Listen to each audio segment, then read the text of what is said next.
Let's get into this unholy union of Trump, RFK, Thiel, and Musk. And if you saw the picture that I started out with, it's the picture of RFK on stage with Trump, right? And I guess that's the big news. At Friday afternoon, a couple of days ago, RFK announced that he was suspending his campaign in battleground states. He's going to keep himself on the various ballots in other states. But ultimately, let's be real. He's quitting his campaign. He's actively said he's going to go out and campaign for Trump. So I don't know how you still... He's trying to like have it both ways and tell his supporters, I'm not a sellout. I'm not giving up. You can still vote for me in these other states. But in the battleground states where it allegedly matters, you should vote for Trump instead. So yeah, once again, another Pied Piper, another person saying they're going to have a revolution like Bernie and then go and endorse Hillary Clinton and Joe Biden, or they're going to defeat the two-party system. And then in the end, they just go and give all their voters and all the money and all the millions of dollars people put into this freaking dude, and they just give it to the machine, right? You know, it's sad to see, but it's not that surprising. I've kind of expected something like that to happen, and I'm not even saying this. You guys know me. I don't vote. I'm not going to vote for Kamala or Harris or Kamala Harris or Biden or Trump or RFK or anybody. Like I abstain from playing slave games because I know that I can vote every day with my actions and have a much more impact on my own life and my local community's impact. But still, the reason I've been going off crazy on this weekend, and honestly have been quite stressed out to see how many people have been celebrating. It's been worse than the post-assassination attempt. Like post-assassination attempts, you know, like we talked about when it happened, there's this like deification of Trump. Oh my God, he's protected by God, and freaking people wearing patches on their ears and stupid shit like that. I thought we saw crazy then. But then now that Trump and RFK are coming together, you can see it all across the mainstream alternative media, people celebrating, it's happening, we're winning, we're finally going to defeat the deep state, the health freedom movement is aligning with MAGA, and it's all bullshit, friends. It's all garbage. If you've paid attention here, you know why. I'll get you some more details in just a moment, but the point is, that's the big news. That's what a lot of people are celebrating. Thankfully, there are a few people out there with their heads on straight, and I'll start off by telling you this before we get into the details here. Myself, Whitney Webb, and Ryan Christian of Last American Vagabond, I'm not going to give you all the details, but right now we've been having some serious conversations today because all of us can see the insanity that's happening. We are forming an alliance of independent, true independent media who have been correct on COVID-19 84, who have been correct on the Israel genocide in Gaza, and who still see through the two-party lie. Like, for example, you guys saw that panel that I put together a couple of weeks ago with James Corbett, Aaron and Melissa of TruthStream Media, Josh Segerson of World Alternative Media, Dan Dix of Press for Truth, and of course, James Corbett, and Ryan Christian was there as well. Whitney was supposed to be there. She couldn't make it, but it's those folks and some more that we're going to be reaching out to. You'll probably hear about it very soon. You might not even hear much about it publicly, but you'll definitely start seeing us collaborate more. We're going to collaborate on investigations. We're going to collaborate on boosting each other's content, because the rest of the garbage, fake alternative media, and even people who genuinely believe what they're doing is real, right? People who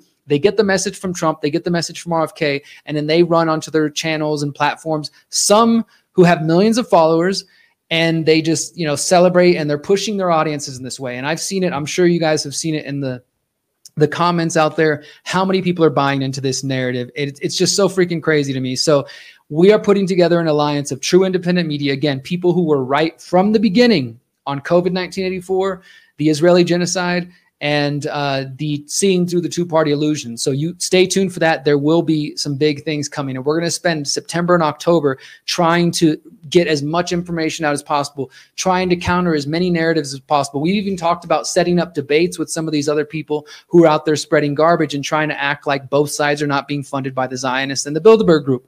So, you know, we're kind of like, it's time, red alert, guys. Like, I don't know about you, but I definitely, as I said earlier, I spent way too much time debating people on the internet this weekend.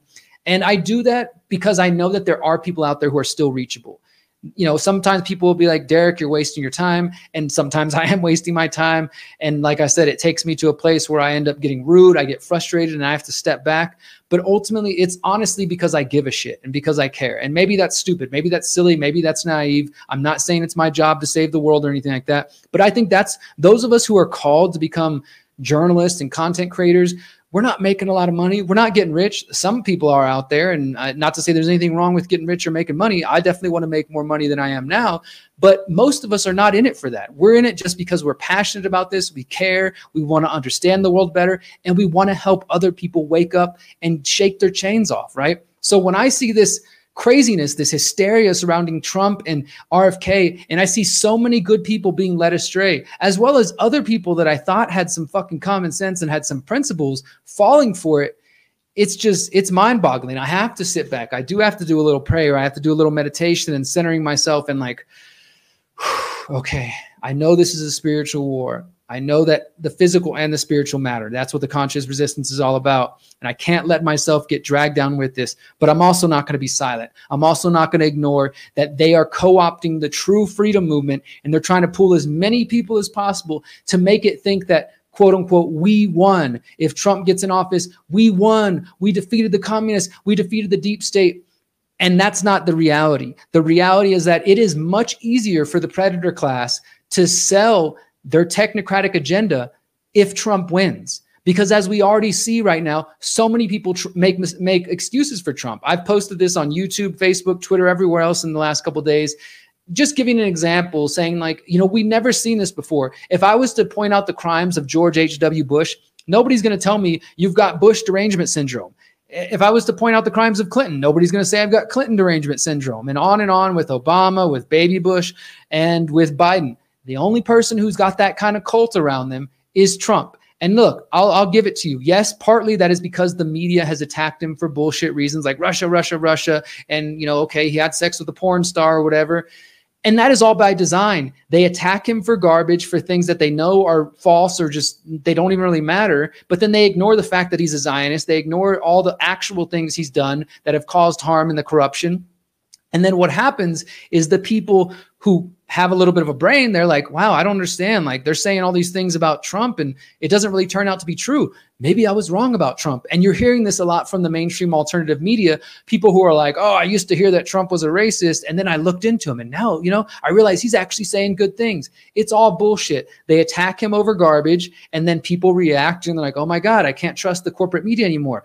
They're attacking Trump. That must mean he's a good guy. It's really this most simple, basic logic that is, I can't even believe adults fall for it, but it's the classic problem, reaction, solution. So then they attack him based on garbage. People notice that it's garbage, and then they react and say, well, if they're attacking him, if all the right people hate him, then he must be on my side. And then, of course, he plays that up, and then they go after him for court shit. By the way, did you notice all that court stuff is kind of disappeared now, that nobody's talking about putting Trump in jail? It's like that was all designed to build up the narrative. They're coming after him. They're coming after him. And obviously you have this alleged assassination attempt, which I still don't claim to know exactly what happened, but I definitely know that if the real deep state, the predator class wanted Trump dead, he'd be fucking dead right now, okay? You better believe that. There's no, it's not that they, oops, we made a mistake and somehow we missed him. There's a lot more going on than that none of us really understand. The point is this. This is what I refer to as the great inversion. And if you've been paying attention to my work recently, or if you've gone to theconsciousresistance.com, you search the great inversion, you can read my essay about that. I encourage you to do that. That is what we are witnessing. We are witnessing this faux libertarianism that they're claiming with Peter Thiel and others, the libertarians and the health freedom movement and the old school liberals. They're coming into Trump's corner. You got Brett Weinstein, you got Jimmy Dore, you got all these different people now embracing Trump because they realize the left is so bad. And again, this goes back to the same thing that I talked about. The left is bad. They're freaking pushing transgender surgeries for kids. They're wanting censorship. They've totally lost the plot. And the average person can see that. And they're like, I don't know, man. Like, those Democrats sure seem crazy. Like, I thought I was a Democrat, but now I don't think I align with those people. So the crazier they get, people start looking for an alternative. And what is there? Trump. Oh, well, look, he's calling them out. He's calling out the communists and the transgender and this and that. And he pays just enough lip service to certain things. Like, he'll mention 9/11 every now and then, or he'll mention the Federal Reserve or something like that. Just enough that people, it checks off their little boxes. Or as I'm about to talk about in a moment, he goes to the Bitcoin community, he goes to the libertarian community, and he says all the things that they want to hear. And bit by bit, they're bringing in all these pieces to build a faux populist movement. They've got the crypto community, the libertarians, the health freedom movement, the Republicans, the MAGA movement. It's the real uniparty. We're defeating the, the other uniparty for our own uniparty.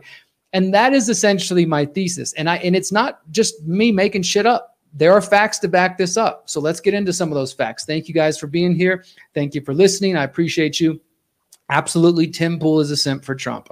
Luke Rurkowski, that whole lot, they've lost their fucking minds. And whatever good work people like Luke used to do, they've totally lost it now. So I wrote this article. We're going to go over 3 articles tonight. These are basically a series. I'm not including them as like a series like I usually do, but in my mind, they sort of build off each other. So the first one is this article I wrote on August 1st called The Co-opting of Bitcoin, Bitcoin Nashville, Peter Thiel, Donald Trump, and Rumble. As you guys know, I was in Nashville with Ryan. We went to the Bitcoin Nashville conference, and I had quite an experience, and I wrote this article about it. My second article I just wrote last week called, not that one, this one called What Role Will Eric Schmidt play in election 2024. Eric Schmidt is, of course, the former CEO of Google. This builds off the previous one about Peter Thiel. And then my most recent one that just published last week, America's Frontier Fund, the venture capital firm with ties to Peter Thiel and Eric Schmidt. Those are going to be the 3 pieces of the puzzle we're going to go into. And then I've also got some fun pictures here. Like, you guys can't fully see this one. Let me see if I zoom out. This is Elon and Donald Trump and RFK repping their crew. Who's that? That they got Israeli flags at the bottom, right? Oh, I'm sorry. Is that anti-Semitic to call them out for being Zionist and being funded by the Israeli lobby? No, it's not. And then here's another one. David Icke tweeted, they all show their true colors, blue and white in the end. Kennedy slavishly supports a country whose leader, Netanyahu, brags about turning the Israeli population into a lab for Pfizer. This is the same Kennedy who ran a campaign against the COVID jab, its content, its imposition, and consequences. It would seem like a colossal contradiction, but then Israel is a law unto itself to which they all must pay homage. And this was last year or so, whenever the media started attacking RFK, claiming that he was anti-Semitic. And then he went on this huge apology tour with this freaking Rabbi Shmuley, I think is his name, huge Zionist. And, he basically had to like go do his penance and say, oh, I'm so sorry. Please don't cancel me. And, he continues to stay silent about the massacre of children. And not to mention, guys, I'll tell you how sick it was for me. I got some shit from people online for saying this, but if you subscribe to Children's Health Defense, or even if you just watch their website, they had this big headline, breaking news, RFK, Robert F. Kennedy Jr. partners with Donald Trump to save millions of children. And okay, maybe they're just a journalist outlet reporting the news and they were quoting him, but come on, you literally claim that your job is to defend children. And you're going to go ahead and say that the 2 men, both of them who are supported by Zionists and who are silent essentially about what Israel's doing, and not just silent, but promoting it and supportive of it, that those men are going to save millions of children. Even if they continue with their garbage that Bobby talked about of like, we're going to fight all these different health causes. Sure. Let's imagine that Trump isn't a liar for 1 second, and he does appoint RFK to the position he claimed. And then he gets in there. And, people have told me, well, you're against fluoride. Well, putting Bobby in the health department with Trump is the best way to stop it. Sure, that could be true. But even if they did accomplish that, and even if they do free Ross Ulbricht, which is a cause I care deeply about that Trump has claimed to do, it will be on the backs of dead Palestinians. It will be on the backs of dead Palestinian children, okay? And I don't want it that way. I want Ross to be free. I know Ross's family, and I pray for his family, and God, I would be grateful if he gets out. And sure, I would love it if they got rid of fluoride and if they did some good things to try to fix the food supply. But what else would they be doing? They'd probably be, or not probably, we know the same agendas would advance like they did under Trump's first term. Who do you think expanded the rapid advancement of 5G? Donald Trump. And 5G is the backbone, along with 6G, to the smart city, smart grid surveillance state. And there's so many other examples of that Trump supporters continue to ignore. But let's look at this article here. The co-opting of Bitcoin Nashville, and et cetera, et cetera. So I won't rehash this because I've already done a whole nother video that you can find on the website. But the main points I want to make here is that Bitcoin has been taken away from the original vision, which was supposed to be digital cash and something that could help you defeat the central banks and defeat the government and not have to pay taxes, to now it's something that, well, as long as the number goes up, then that's good. So who cares if BlackRock gets involved? Who cares if Peter Thiel's jumping in? Who cares if people associated with Jeffrey Epstein are getting involved? As long as the number keeps going up, right? That's all that matters. And Whitney Webb and Mark Godwin have been doing some great work on this as well. But Trump comes to the Bitcoin National Conference as well as RFK, and they give this big ass speech and they talk about how, you know, they're going to become the first Bitcoin president. And what I pointed out here is that this has been building for months now. Some of the allegedly right-wing leaning big tech bros, like members of the PayPal mafia, like David Sachs, they have been supporting Trump. David Sachs, he held a fundraiser for Trump in San Francisco back in June. He raised $12 million for Trump. David Sachs is also connected to other companies like LinkedIn, Tesla, Palantir Technologies, YouTube, Yelp, etc. And then you also had other investors like the Winklevoss twins, who are founder of the crypto exchange Gemini. Another person, Joe Lonsdale, who's also a co-founder of Palantir. He donated $1 million to the America PAC in support of a second Trump administration. We've also got other people who are lesser known but still involved in this, like Sean McGuire of the VC firm Sequoia Capital, Ken Howery of the Founders Fund, which is also connected to Peter Thiel, giving $1 million. Again, Howery co-founded the Founders Fund with Peter Thiel, and Peter Thiel is connected to the PayPal mafia. Of course, he's also the founder of Palantir. Palantir made their money from Incutel, which is the CIA's venture capital firm, and Peter Thiel is the one who funded J.D. Vance's Senate victory when he first won in the Senate in Ohio. And then now, of course, he's running for president. And we know that Peter Thiel supported Donald Trump in 2016. So already we're showing some slimy connections between the people who are going all in on Trump and who are also connected to the crypto community. Now, I want to make it clear that doesn't mean that the underlying technology of blockchain and of cryptocurrency is flawed. I know some of you disagree and you think it's all NSA technology, even though you have no evidence. You just like to say it. But the point is, people like me have been avoiding talking to the government and banks for more than a decade using this technology. That doesn't mean it's going to last forever, and I've never claimed that. But the people who are getting involved in it, they absolutely do not care. They just want it to be an investment that people put in like gold, and that's what they're teaching people. Bitcoin's not a currency. Crypto's not a currency. It's just all about holding it like digital gold. Don't worry about actually trying to defeat the Federal Reserve System by getting off the dollar. Just hold Bitcoin or other current cryptos like an investment, and hold on to stable coins, which are backed by BlackRock and others and Larry Fink, right? This is a game they're running. So again, J.D. Vance, he was a 39-year-old senator from Ohio. He was in attendance at this fundraiser for Trump back in June. So even before he got picked, he was already with these people. Elon Musk also recently encouraged Trump to pick Vance. And a few weeks later, that's exactly what Trump did at the RNC. So J.D. Vance claims that after he heard Peter Thiel gave a speech at Yale in 2011, he was so inspired that he had to get into the big tech firms. And he went on to found a biotech company called Circuit Therapeutics. And he was told that this was, the New York Times said that this was a, quote, favor to Peter. And then at the same time, J.D. Vance, who Trump's VP pick, he also went on to found something called Narya Capital. And guess who backed that?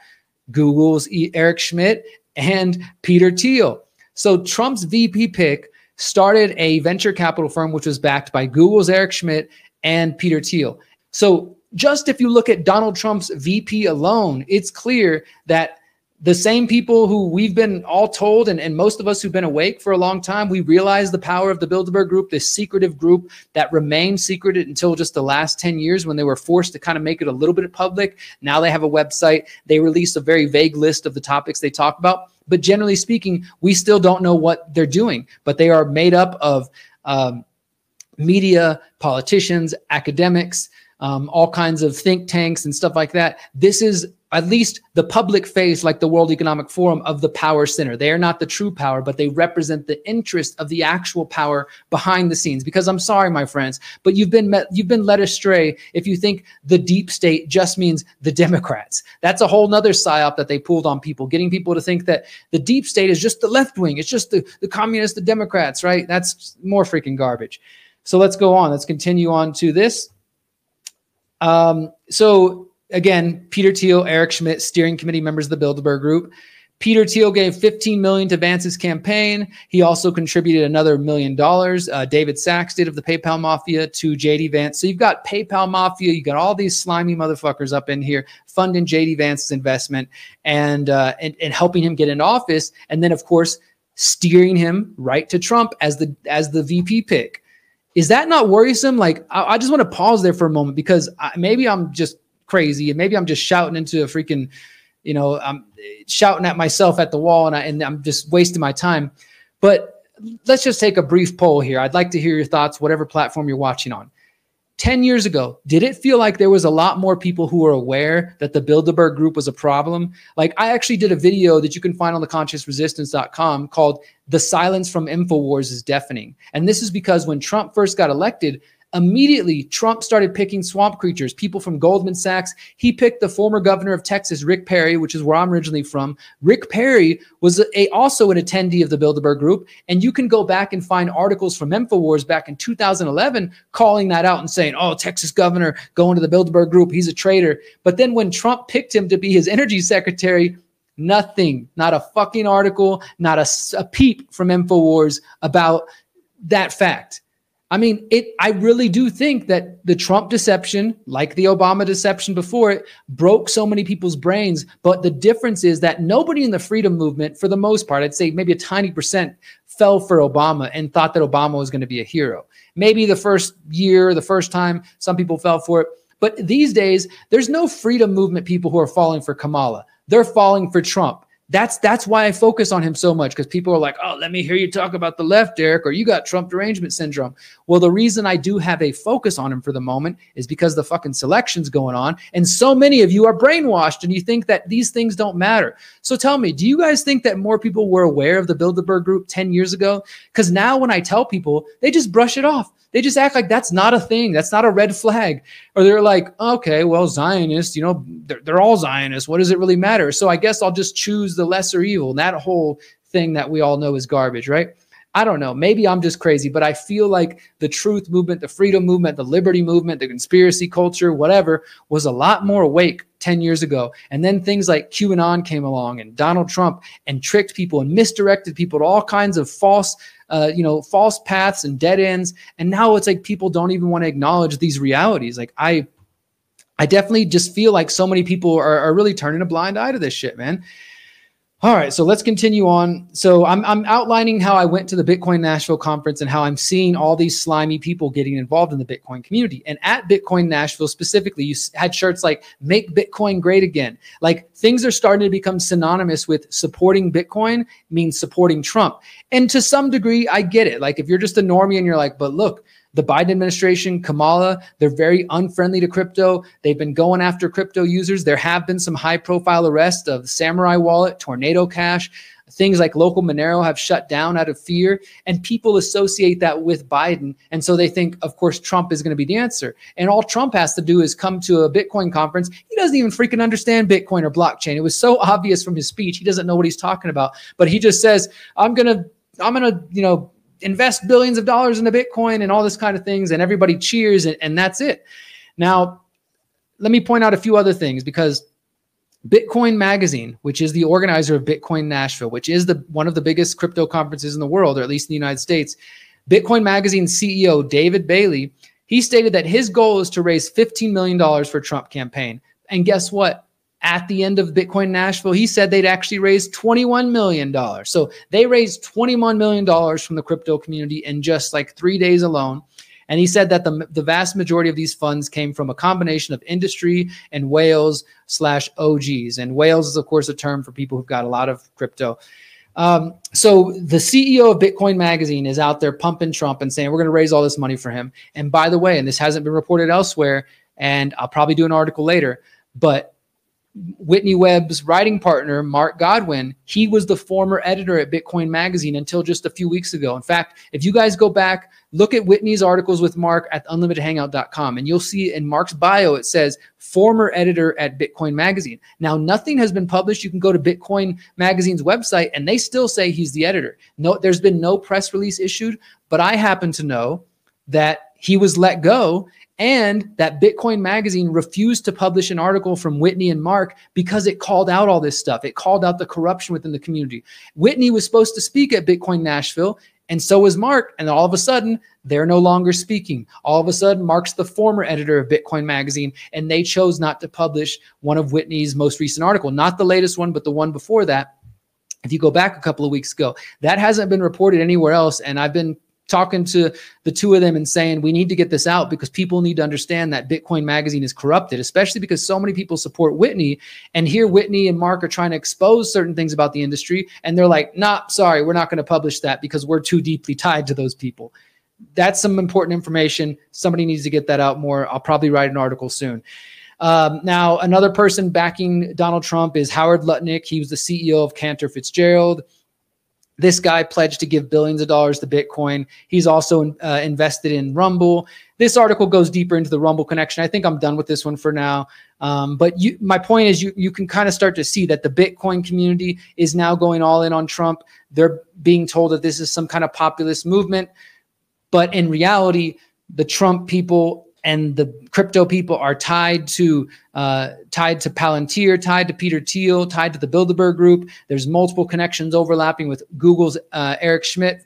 And at the same time, the interesting thing is Google's Eric Schmidt, let's talk about him now. Who's he supporting? He's supporting Kamala Harris, right? So they make it seem like they're on opposing sides.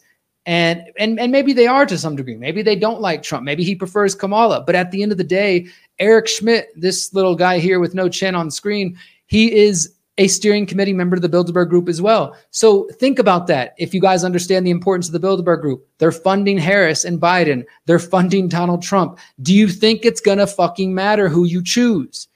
And I have people telling me, well, Derrick, there's going to be slight differences. You know, you can't deny that the Republicans are better on some issues. Sure, they are. But if you're honest, if you're really honest, you'll also admit that the Democrats are better on some issues. I know that's hard for some of you people to accept, but this is part of the psyop. They can both be good on one issue or this issue or that issue, and then they're totally freaking batshit crazy on other issues. And at the end of the day, they're both statists who want to use government to enforce their agendas over your lives, right? So getting into these debates about lesser of two evils and, well, things might be slightly better than Trump, or maybe the technocracy will march forward slowly. Look, I get it. If that's your strategy, go for it. But don't buy into this idea that they're going to save you. At the very least, if you're going to vote for Trump as a, let's say, a defensive vote because you think that's going to stop the agenda or make it at least a little bit slower, I think you're wrong. I think it's silly. But sure, do that. But also download How to Opt Out of the Technocratic State and start learning about exit and build strategy, learning about agorism and counter economics, and start getting out of these systems before it's too late, before the digital IDs come that we were just talking about. Otherwise, you're going to be dependent on these slavery systems like you probably were during COVID 1984 because you sat around all freaking day telling yourself that Donald Trump was going to save you or that Kamala Harris was going to save you. Meanwhile, they're all sitting out back, popping corks and drinking together, laughing at you because you don't realize that they're funded by the Zionists through people like Sheldon Adelson and his wife and the freaking Bilderberg Group. Okay. So, all right. In this article, I pointed out how Reid Hoffman, who is also connected to Epstein, he was a billionaire co-founder of LinkedIn. He wrote a piece for the New York Times just earlier this month saying, in this moment, we need a leader who recognizes the innovation is key to economic prosperity, national security, and breakthrough progress on climate change and other pressing issues. So he called for Silicon Valley to, quote, get behind Kamala Harris.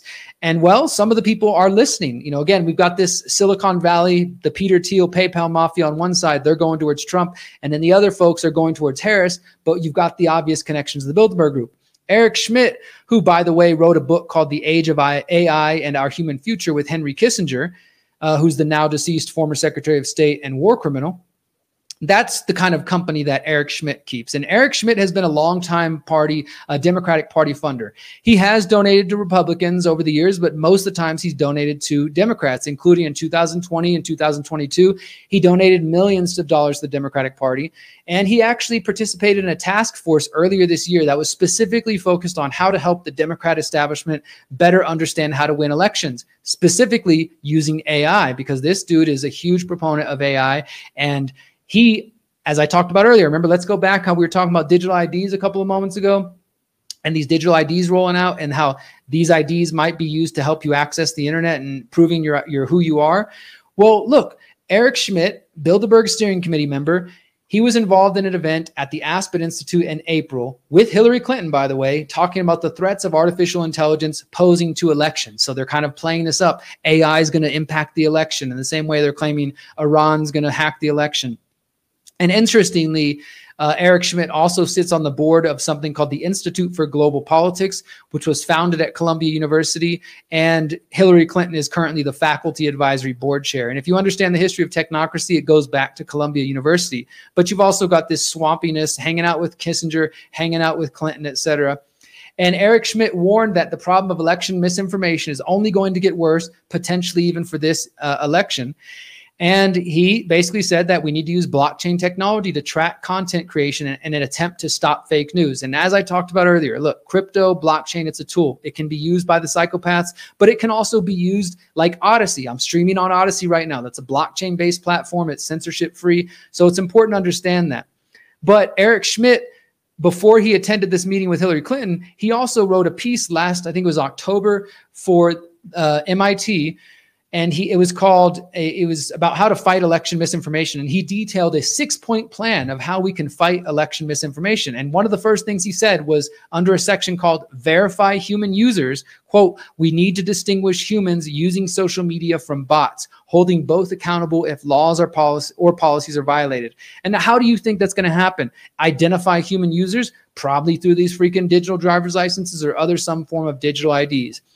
That's the kind of stuff that Eric Schmidt is talking about. He's out there saying we need to support Harris and we need to protect the election from misinformation and we need to use AI to do it. He is also deeply, deeply tied into the Biden administration. He was the head of the U.S. National Security Commission on Artificial Intelligence, also known as the AI Commission. And guess who appointed him as the chair? Donald Trump. He put him as the chair of the AI Commission in 2018. After it was created by Congress, and his chairship ended in the early 2021 in Joe Biden's administration, but he didn't go anywhere. After that, he deeply embedded himself into the Biden White House.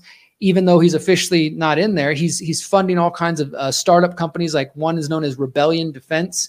And this allows him to gain influence in the White House. In fact, I even found this 2021 report from the American Prospect, where they talked to different people within the White House that said that they sometimes, quote, jokingly call the Obama administration Google.gov, with more than 250 Google employees moving between government and the company throughout Obama's presidency. But it didn't stop with Obama. As I said, it continued under the Trump administration. It continues under the Biden administration. Eric Schmidt is also getting more and more deeply involved in the military intelligence complex. He's working with the Department of Defense, helping them upgrade their systems using artificial intelligence. He's working on drone programs. And like I said, the Project Maven, which was Google's project. You may remember a few years ago, Google employees walked out when they learned that Google was working to develop AI for drones that were going to be used by the military. Well, that was back in 2018. Nobody cares anymore, so they're still going forward with it, and it continues to operate. And guess who's funding it? Eric Schmidt and Peter Thiel. Wow, the connections just do not end. So this is the illusion of choice that we have been taught, my friends. Eric Schmidt over there on the Democrat side, steering committee member, friends with Peter Thiel. But we've got more. We've got more. Hold on. We're not done yet. The America's Frontier Fund. This is my latest article showing how these two jackasses are even more closely tied together. America's Frontier firm, the venture capital firm with ties to Peter Thiel and Eric Schmidt. I really want you guys to read this article. I don't want to go through the whole thing. I'm starting to get hungry and dinner's waiting on me. But I do want to get into this because, like I said, this just shows you more and more the incestuous relationship. And I don't think anybody's even heard of the America's Frontier Fund, at least not in our community. They describe themselves as the first investment platform committed to ensuring the U.S. remains the best place in the world for frontier technology, innovation, and investment returns. And so they basically say they're getting together a world-class board of directors and investors, scientists, technologists, and policy experts dedicated to their pro-America vision. Where have we heard that before?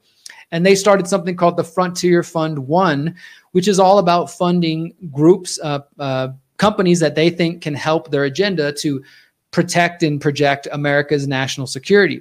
Now, the interesting thing about this is they describe themselves as a for-profit investment fund housed within a nonprofit organization. And this allows them to leverage their assets of a for-profit business. So think about this. Technically, they're like a nonprofit. So that means they don't have to pay taxes, right? And people can donate to them. But at the same time, Peter Thiel and Eric Schmidt and these other big tech guys who are also invested in all kinds of other tech companies, they get to use this fund to then reinvest in other companies that they're also invested in. You know what I'm saying? It's like they're double dipping. They've created this organization and then they can take that money, redirect. It's, you know, it's the same old thing that we've seen with these kinds of philanthropic outlets. But the bigger thing here is that they are actually working with the US government. So the idea is that they could take your money, taxpayer dollars, and then encourage the government. Oh, look, I think we should invest in this, this company over here. They look like they're doing great work, while Peter Thiel and Eric Schmidt are both invested in them and their friends are invested. You see what I'm saying? So at the very basic level, it's corruption, it's cronyism and things of that sort. The America's Frontier Fund is stacked with individuals tied to the U.S. military, including Michelle Flournoy, former Undersecretary of Defense under Obama, former Secretary of Defense Ash Carter, and H.R. McMaster, who's the U.S. National Security Advisor at the Trump White House. So you got Obama officials and Trump officials from the military intelligence complex. And it goes on from there. As I said, they, at the moment, this was 2 years ago, they hadn't received any money from the government when they first started, but they had put in a request with the Department of Commerce about a semiconductor fund. You know, semiconductors, of course, chips, these are the basis for everything that we're doing and for their future world they want to run. So they're expecting taxpayer dollars, because remember this, anytime they say government funds, the government has no money. The government doesn't make anything. They don't build anything. They steal from your pockets, and then they take it and give it to people like Peter Thiel and Eric Schmidt to build a freaking AI military industrial complex thing that they claim is going to help America keep American national security and all this kind of stuff. And then when you look at the board members, the people associated with the American Frontier Fund, again, both Eric Schmidt and Peter Thiel donated to the nonprofit that's part of this organization.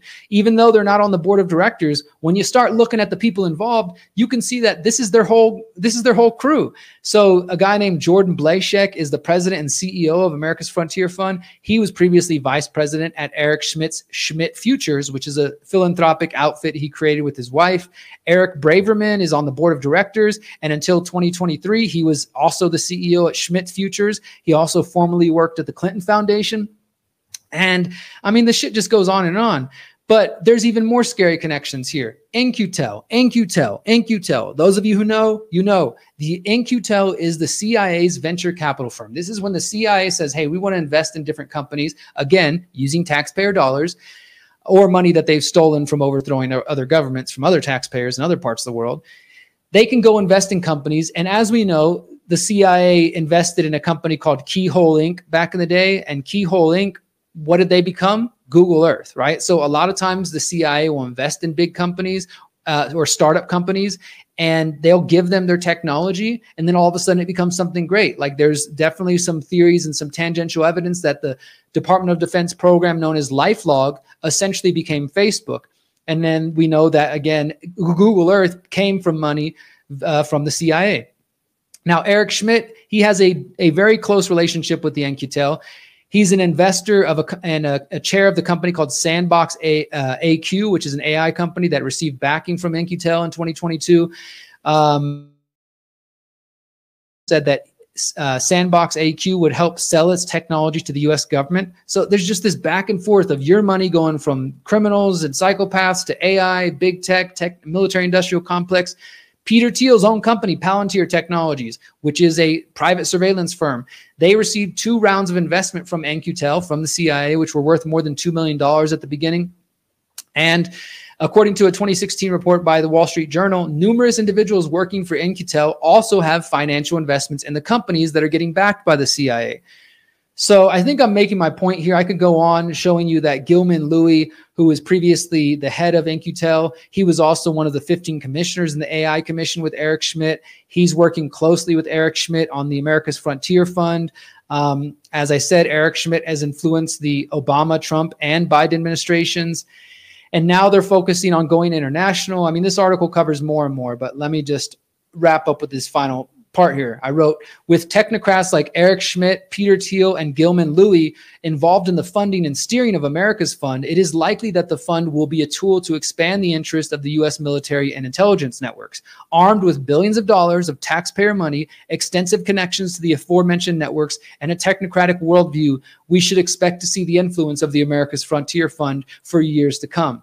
Unfortunately, the average American is too distracted and too divided to grapple with the reality that individuals with ties to the hidden predator class are, at a minimum, playing a role in the U.S. government's technological and military strategies. Now, I really highly encourage you to read these articles. America's Frontier Fund, the venture capital firm with ties to Peter Thiel and Eric Schmidt. What role will Eric Schmidt play in election 2024? The co-opting of Bitcoin, Bitcoin Nashville, Peter Thiel, Donald Trump, and Rumble. I'm outlining a pretty big picture, and I know that this can maybe be overwhelming for some people or hard to understand, but it is important for you to dive into this. Let me go pull up my whole link on Sheldon Adelson, the Adelsons, and how Trump is being funded by these Israelis. Here, let me see. Adelson. I got it somewhere on my Telegram channel. Here we go. And also, as I pointed out earlier, if you weren't here, if you got in late, I showed you how RFK went on an apology tour for the Zionists whenever they accused him of being anti-Semitic. They're all in this together. RFK seems to be either ignorant or blind about the connections in the Bitcoin community that I outlined earlier. The fact that he is supporting Trump when he claimed to be fighting against the COVID shots, and Trump still won't say he was wrong about the vaccine. And so many people, I realized today, still don't, they make excuses for Trump. Trump launched Operation Warp Speed. Yes, it was a military project, but who put Moncef Slaoui at the head of it? Big pharma exec? Donald Trump did. And who gave Anthony Fauci an award on his last day in office? Donald Trump did. So if you're telling me Trump was, awake that whole time, but he turned around and gave Fauci an award, I think people are being ignorant. So it's a big swamp. And Musk, I don't think there's anything I could even say that's going to make people wake up to that, because the freaking fanboy stuff around Musk is off the charts. But let's start with this. His whole Starlink thing, he's participating and allowing the Ukraine-Russia war to continue by using Starlink. You can go back to him when he said, we'll coup whoever we want, because his whole projects, like the batteries he needs for his Tesla cars, they depend on lithium. And in Bolivia and other South American countries, they have lithium deposits. He doesn't care about that. He also is literally pushing the transhumanist agenda with freaking brain chips, and he's a transhumanist. Now, I have friends who are anarchists who are also transhumanists. They believe in a voluntary fashion, but they're not billionaires who are claiming to be about free speech while at the same time censoring people on Twitter. So this is, again, part of that great inversion that I talk about, this fake awakening, where so many people are like, yeah, we're sticking it to the libs. We got Twitter now, and we got Rumble. I didn't even really get into the Rumble connections in my previous article on Bitcoin, but they're there. There's a lot of shady people, all the people I mentioned, Howard Lutnick of Cantor Fitzgerald, Peter Thiel, et cetera, who are funding Rumble. And Rumble might be a free speech platform right now, but I wouldn't trust it in the long term. And this is what I call the great inversion. I would include people like not only Elon Musk, Donald Trump, Tucker Carlson. If you don't know about Tucker Carlson, because so many people still have a blind spot for him, you need to go back and look at his father's connections. Look at his, allegedly, he tried out for the CIA, but he didn't make it. Allegedly, he just, he failed.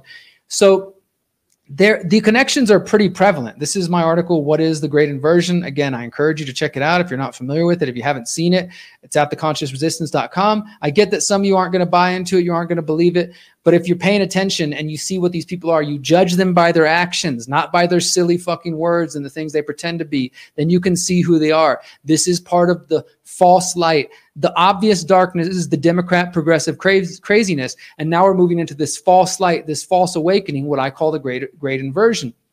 That is what's happening. And RFK Jr. is apparently a part of it now. He, as I said earlier, built up all this attention about he's going to fight the deep state. He's going to, he calling out Trump. Trump was talking shit about him. But now all of a sudden we put all that aside because of politics, right?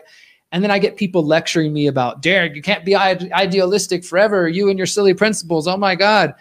I think I'm okay. I'm okay sticking with my principles, even if it's just me and a few other people. I'd rather that than be a freaking sellout, selling people hopium because it makes you money off clicks and things like that. That's what a lot of the mainstream alternative media is about. So when you put together Donald Trump and his funding of Peter Thiel, which is coming, he's a Bilderberg steering committee member. And on the opposing side, you've got Kamala Harris, who's also a Bilderberg steering committee member, being supported by a Bilderberg steering committee member in the form of Eric Schmidt, as I just mentioned. Not to mention Alex Karp. He's another one, Alex Karp, who's also the co-founder of Palantir. He did an interview with the New York Times recently, and he said he's putting his support behind Kamala. Guess what? He's also a steering committee member of the Bilderberg group. So you got two Bilderberg steering committee members on one side and others on the other side. Everybody's got shady connections going to the intelligence networks, collaborating with them. And at the most base level, if you don't want to believe there's a larger conspiracy, at the most base level, you can say these are rich people who are trying to get rich, and they're just investing in people that they think are going to help further their business interests. That still is not a good thing because they don't have our interest at heart. But we're being sold is this idea that the health freedom movement is waking up. We're finally going to win. The libertarians are uniting with the health freedom people, with the old school liberals, with the former Democrats and MAGA, and we're finally going to take them down. Meanwhile, look at this article here from New York Times. This is from, what was this? This was earlier this year, I believe. Yeah, June 2024. The pro-Israel donor with a $100 million plan to elect Trump. Miriam Adelson long operated in the shadow of her powerful husband, Sheldon Adelson. Now, after his death, she is playing in politics as a solo practitioner for the first time. Yep, she's back, and I guarantee if somebody looks into this, whatever she's got around her neck, it's probably a freaking secret society. Oh, she's receiving the Presidential Medal of Freedom from 2018 from Trump. So Trump gave her the Presidential Medal of Freedom. Her husband, Sheldon Adelson, the big Zionist donors.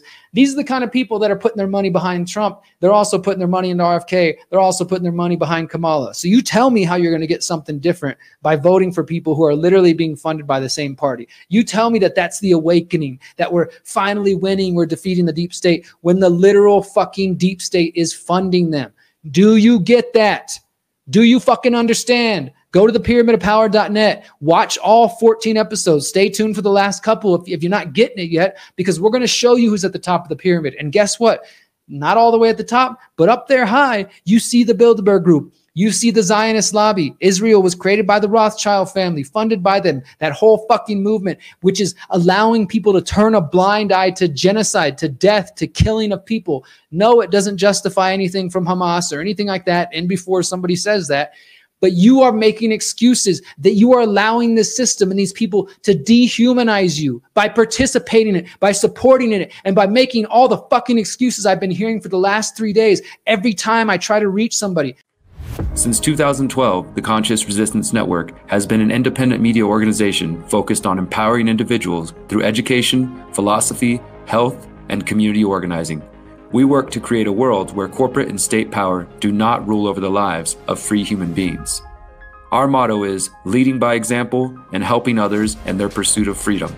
Visit theconsciousresistance.com to find our articles, documentaries, interviews, podcasts, books, and more. Remember, you are powerful, you are beautiful, and you are free.